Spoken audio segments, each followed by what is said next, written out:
Assalamualaikum warahmatullahi wabarakatuh. Saya Didi Wahyudi Seputra dari kelas 6A reguler pagi Banjarmasin TI NPM 17630450. Di sini saya akan menjelaskan tentang manajemen proyek perangkat lunak. Untuk yang pertama ada definisinya. Manajemen perangkat lunak adalah aktivitas dalam manajemen rekayasa perangkat lunak dimulai sebelum aktivitas teknis dan inisialisasi dan berlanjut pada keseluruhan batasan, perkembangan dan pemeliharaan penggunaan proyek perangkat lunak, serta controlling dengan menggunakan resource yang ada untuk membuat perangkat lunak dalam jangka waktu tertentu dan untuk memenuhi kebutuhan. Untuk selanjutnya di sini ada tujuan manajemen perangkat lunak. Untuk tujuannya untuk menyediakan sebuah kerangka kerja yang memungkinkan manajer untuk membuat estimasi yang dapat dipertanggungjawabkan mengenai sumber daya, biaya, dan jadwal. Estimasi dibuat dengan seluruh kerangka waktu yang terbatas pada sebuah awal proyek perangkat lunak dan seharusnya diperbarui secara teratur selagi proyek sedang berjalan. Selanjutnya di sini terdapat pentingnya manajemen proyek. Manajemen proyek penting karena mempengaruhi untuk yang pertama kualitas produk. Dalam kualitas produk terdapat beberapa poin-poin penting. Yang A, pemilihan proyek. Yang B, spesifikasi produk. Yang C, kebutuhan performansi operasi. Yang D, reaksi atau respon pemakai. Yang kedua, waktu dan sumber daya. Waktu dan sumber daya sangat diperlukan karena kita harus bisa memanajemen waktu dan bisa memanfaatkan sumber daya yang ada. Untuk selanjutnya, langkah-langkah membuat proyek perangkat lunak. Di sini terdapat 4 poin. Yang pertama, definisi masalah, analisis proses, deskripsi fungsional, dan desain sistem. Untuk selanjutnya ini ada 3 fokus manajemen proyek. Yang pertama, people atau manusia, mempertinggi kesiapan organisasi untuk mengerjakan aplikasi yang semakin kompleks. Semakin bagus sumber daya manusia, semakin cepat proyek itu berjalan. Untuk yang kedua, problem atau masalah, objektivitas dan ruang lingkupnya harus diterapkan. Pemecahan alternatif harus dipertimbangkan, teknik dan batasan pun harus didefinisikan. Untuk yang poin kedua ini maksudnya masalah itu harus kita bisa pecahkan secara perlahan agar proyek bisa berjalan. Untuk yang ketiga, proses, memberikan suatu kerangka kerja di mana rencana komprehensif bagi pengembangan proyek perangkat lunak. Proses ini harus transparan agar si pemakai bisa melihat bagaimana kita membuat perangkat lunak. Untuk selanjutnya di sini terdapat sifat khas dari suatu manajemen proyek antara lain. Yang pertama, upaya pendekatan sistematis yang menguntungkan. Yang kedua, sifat pekerjaan yang khas dan menonjol.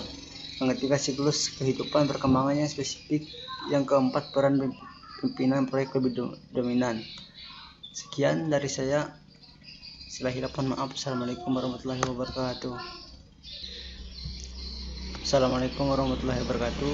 Saya Didi Wahyudi Seputra dari kelas 6A reguler pagi Banjarmasin TI NPM 17630450.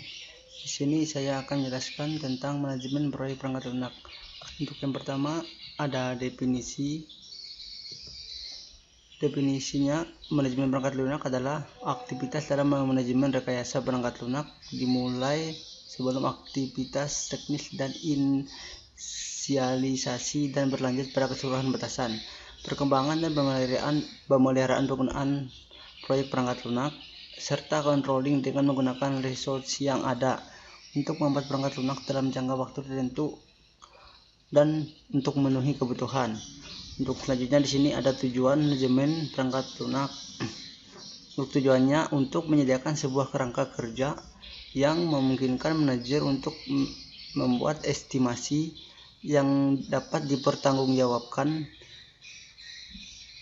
mengenai sumber daya, biaya, dan jadwal. Estimasi dibuat dengan seluruh kerangka waktu yang terbatas pada sebuah awal proyek perangkat lunak dan seharusnya diperbarui secara teratur selagi proyek sedang berjalan. Selanjutnya di sini terdapat pentingnya manajemen proyek.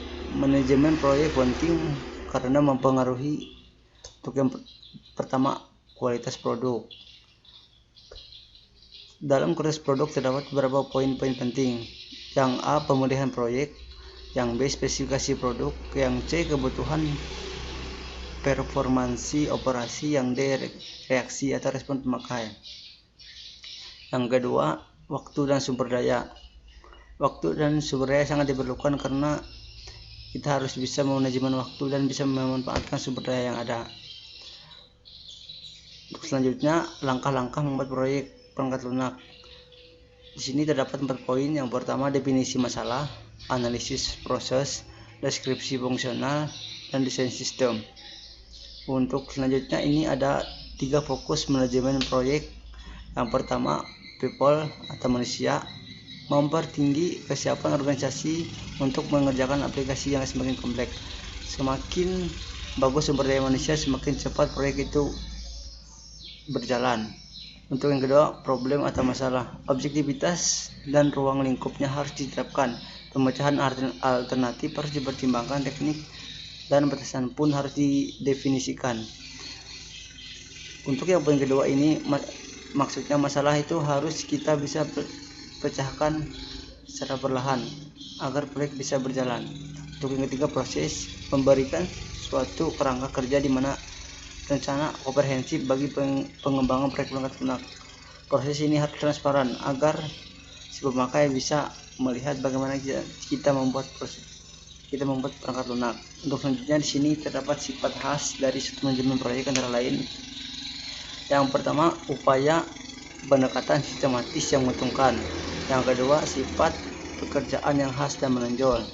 Yang ketiga, siklus kehidupan perkembangan yang spesifik. Yang keempat, peran pimpinan proyek lebih dominan. Sekian dari saya. Mohon maaf. Assalamualaikum warahmatullahi wabarakatuh.